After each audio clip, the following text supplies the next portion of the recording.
चमचमीत पावभाजी बनवण्यासाठी इथे मी मटर घेतलेले, बटाटे घेतलेले, फ्लावर घेतलेले, फरसबी घेतलेले, शिमला मिरची, भाज्या स्वच्छ धुवून बारीक चिरून आपल्याला कुकरमध्ये मीठ घालून शिजायला लावायच्या.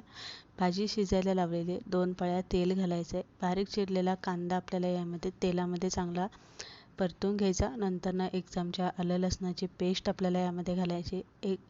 एक वाटी बारीक चिरलेला टोमॅटो घालायचा आहे. हळद, हिंग, लाल तिखट, गरम मसाला, धने पावडर, जिरी पूड, आपल्याला मिक्स मसाला, पावभाजी मसाला घालून आपल्याला चांगलं हलवून घ्यायचं आहे. कोमट पाणी आपल्याला यामध्ये घालून ग्रेव्ही आपल्याला चांगली शिजायला झाकण ठेवून 10 मिनटं बारीक गॅसवरती ठेवून द्यायची. भाज्या शिजलेल्या भाज्यांचा चांगला गरगट करून घ्यायचा आहे. इथे बघू शकता ग्रेव्ही छान तेल सुटेपर्यंत शिजले. मॅशरने जरासं आपल्याला बारीक करून घ्यायचे.